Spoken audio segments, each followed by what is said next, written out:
Welcome to the Survivor to Thriver show with your happiness expert, Samia Bano.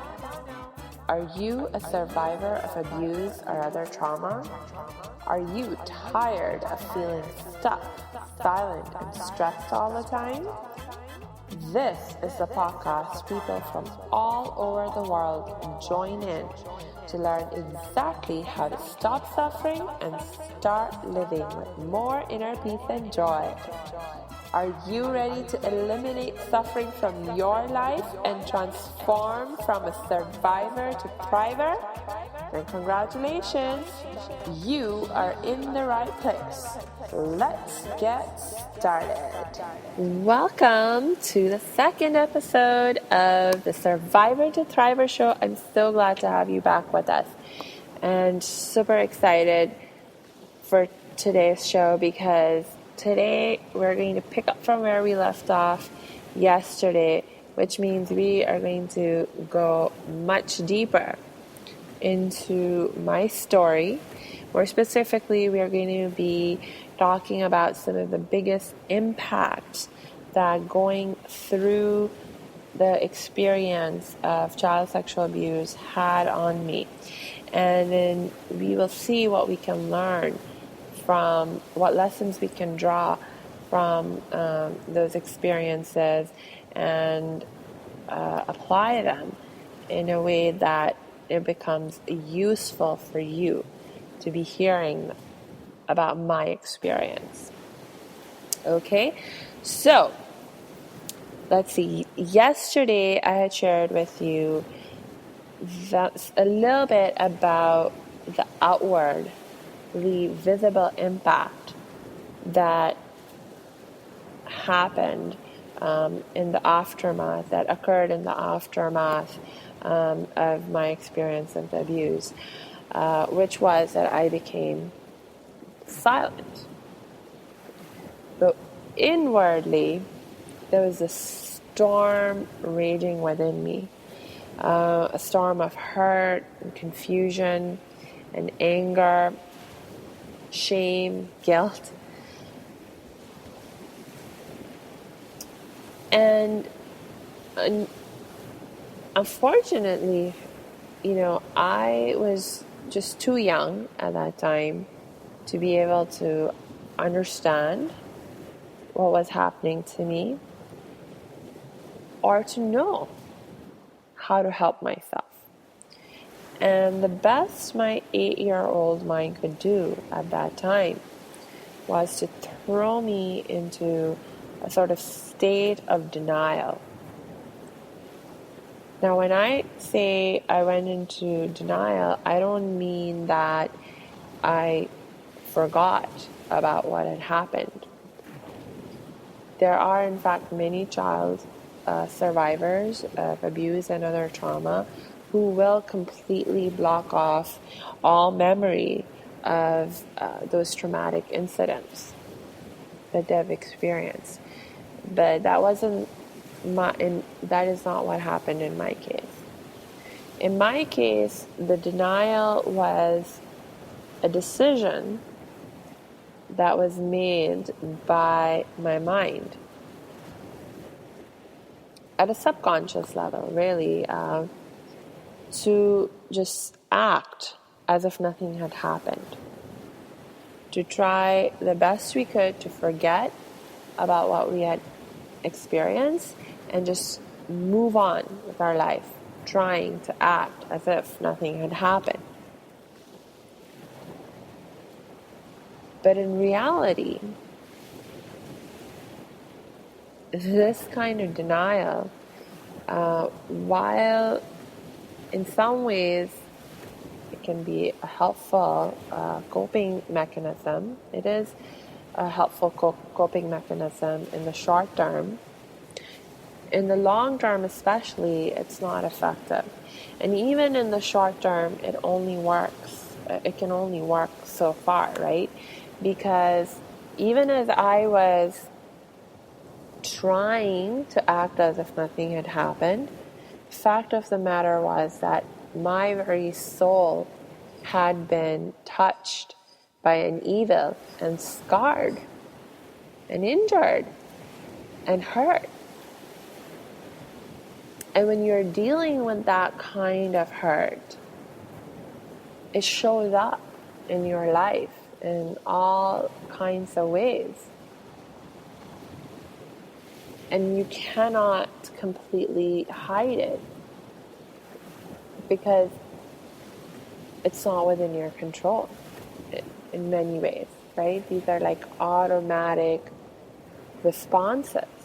And certainly at the age of 8, I did not have the skills to be able to fully control my emotions and manage, how people saw me and what I and how I projected myself, So there was definitely a change, a big change, big changes that occurred in my life. Many of which were internal, and some of which were external. So externally, I talked yesterday about how I'd become silent, but internally, one of the biggest impacts was that I lost my sense of trust in myself and trust in my relationships. Trust in myself in terms of I lost trust in my ability to protect myself and in my ability to do the right thing, to stand up for myself when I knew that there was something wrong going on. Because in those moments when I was being victimized, my reaction had been to freeze. And I did not do anything. I didn't say anything. I didn't move. I didn't take any action to stop or resist what was going on. And so I felt a tremendous sense of blame and guilt and shame.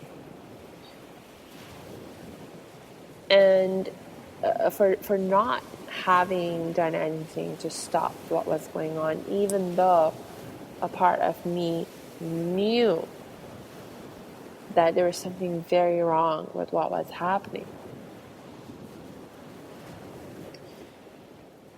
And I lost trust in my relationships in the sense that I didn't know if I could tell the difference anymore between when someone wanted to hurt me or not, when someone truly loved me or not, because the person who abused me was someone I had loved and trusted.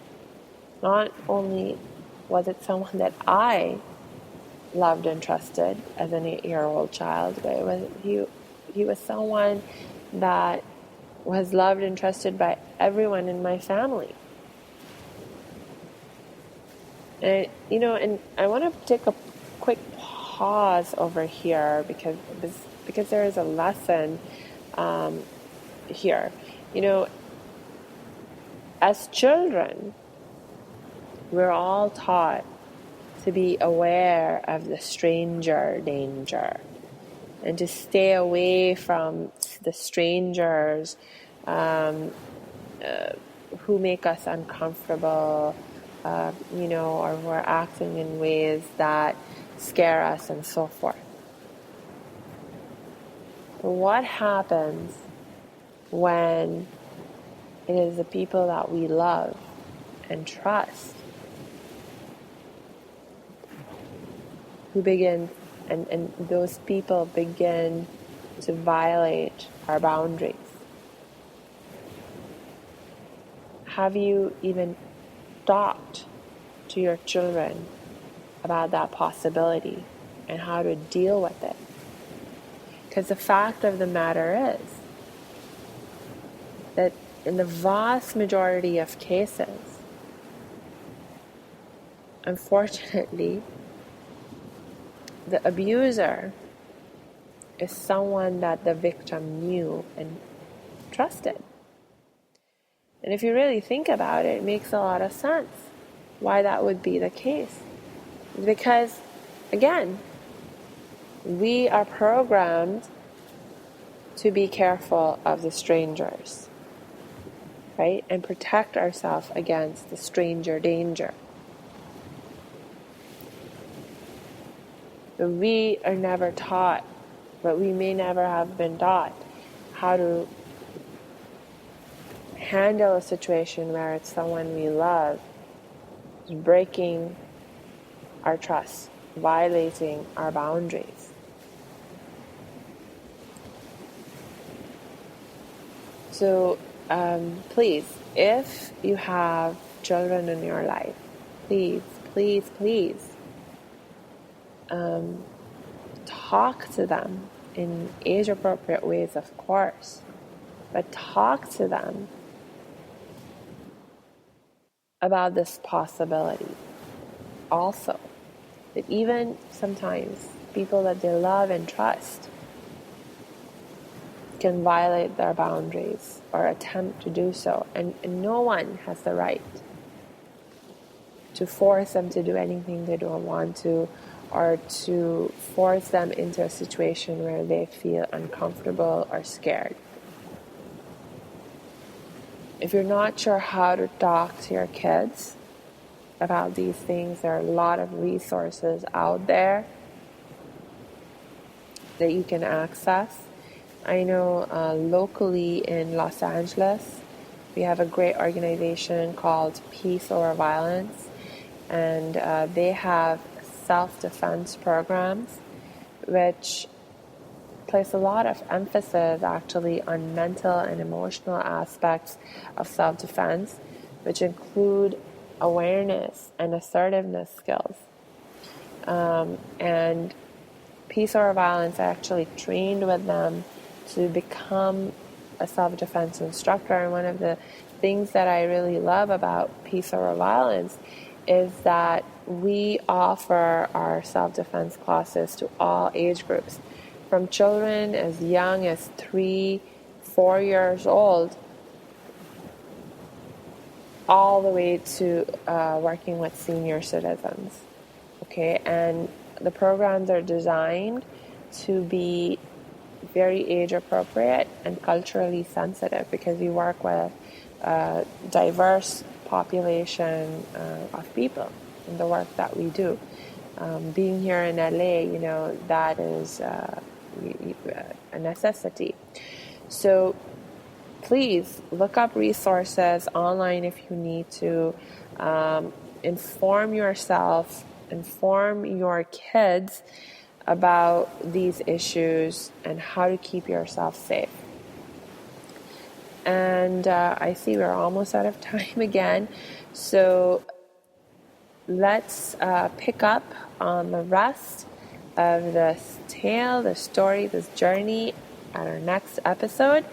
And in the meanwhile, I encourage you to subscribe to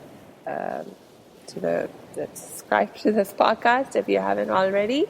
And you can also connect with me on through my website, which is www.academyofthriving.com. If you have any questions or any feedback for me, I would love to hear from you. All right, so I will see you tomorrow.